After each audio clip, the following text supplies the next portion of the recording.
Late na. Late ka. Catering kami.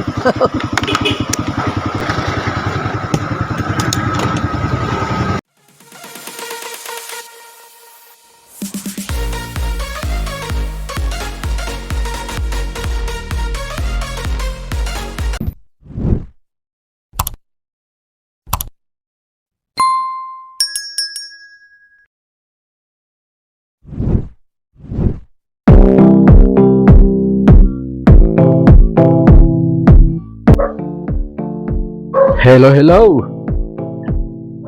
Good morning mga tol.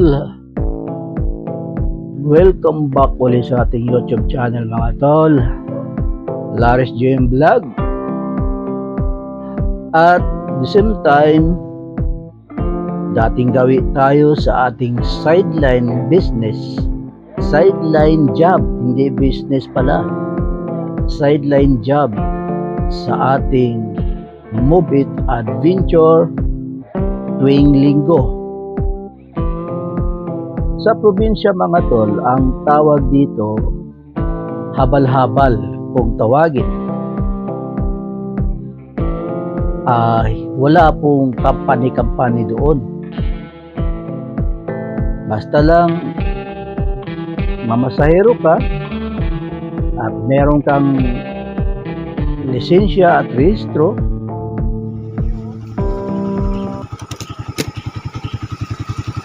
Sir Jerome, kala ko asan ka na? Ay, late na. Late na. Late ka. Catering kami.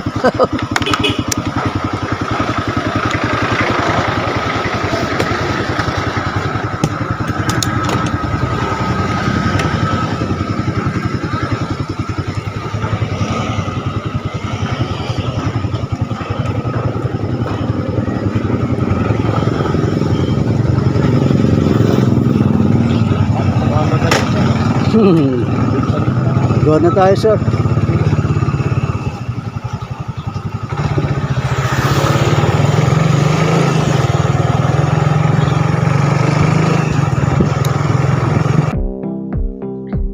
Yan na yung pasahero natin mga tol na pinick up natin doon sa may bandang Antipulo. Malapit na po siya sa Kogyo Gate 2. Lapit na, mga ilang liko na lang, Kogyo na. Papunta naman siya doon sa may bandang Parang. Hindi ko kabisado yung lugar, pero doon ang kanyang drop point. Balik tayo sa pinag-usapan natin kanina mga tol, habal-habal sa probinsya. Wala nang kampani-kampani doon. Importante, marunong kang mag-drive, meron kang lisensya at rehistro ang iyong sasakyan. Di ko lang alam kung meron pa bang prangkisa. Pero ang alam ko, parang wala nang prangkisa. Basta maghabal-habal ka na lang, mamasayro ka, okay na. Pero dito sa Manila, legit po talaga itong mga riders na ganito.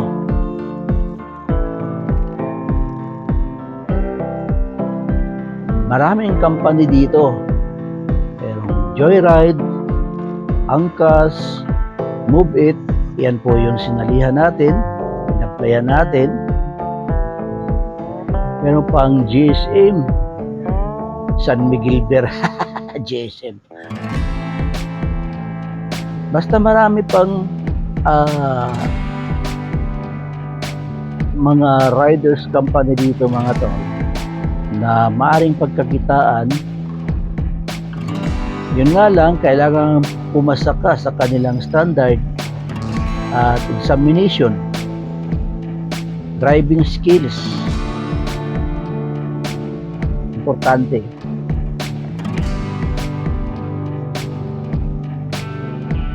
May mga seminar din or lecture bago sumalang doon sa skills training. Yung skills training mga tol dito, napakahirap. Liko-liko. Magdadrive ka doon sa through skills training program nila, scaling program nila.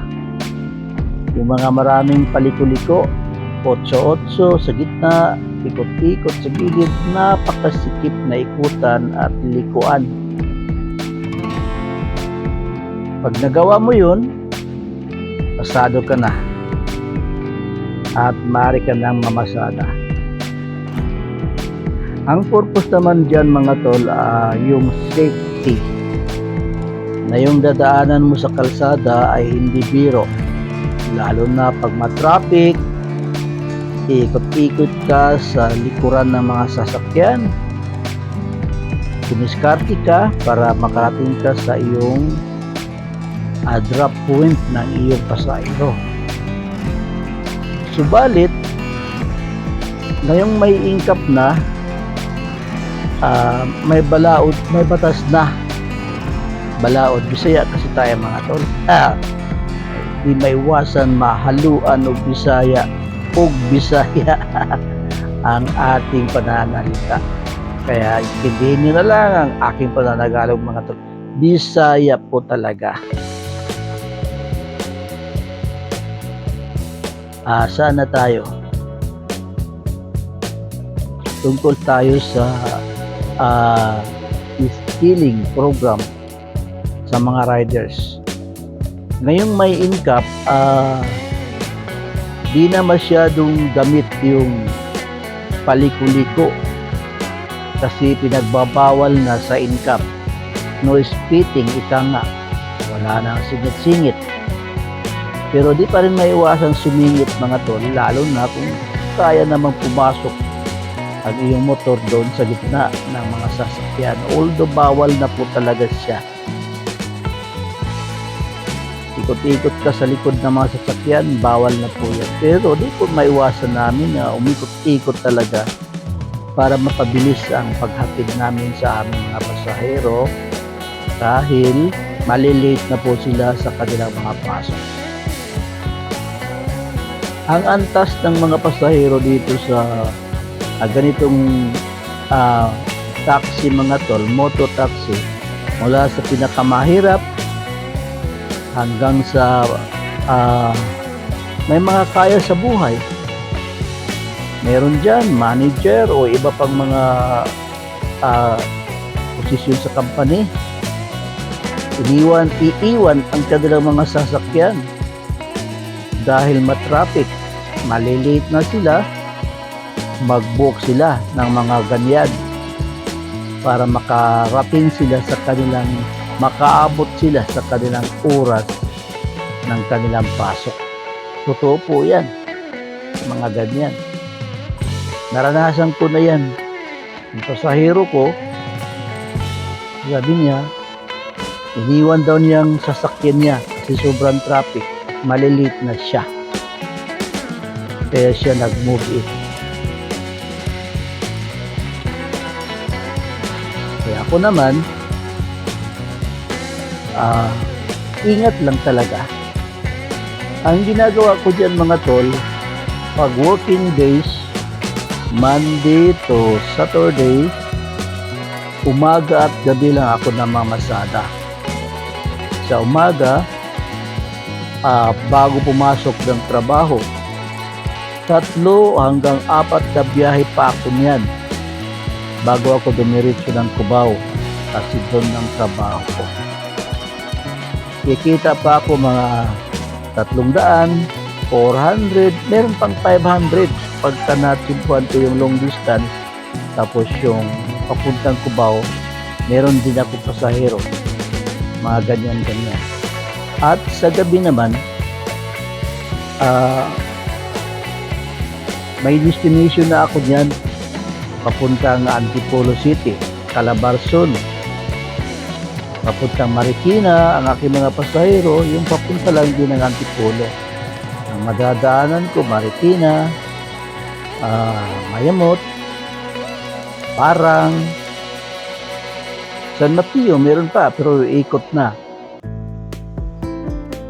Papuntang Antipolo dito sa amin. Di na ako pupunta ng Pasig or Makati kasi mapapalayo na ako niyan. Kaya may destination na lang ako papuntang Antipolo. Thanks for watching mga tol. Malapit na tayo dyan sa ating drop point.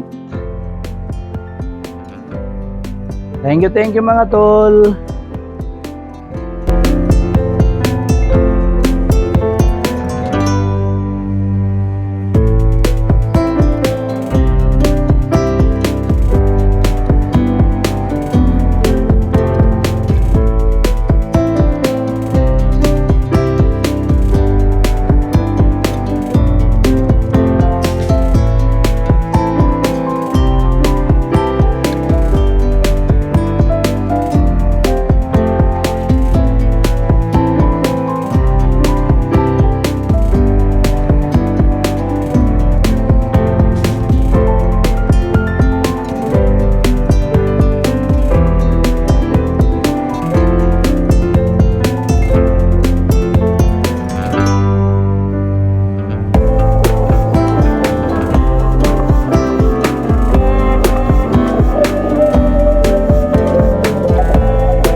Vista Heights.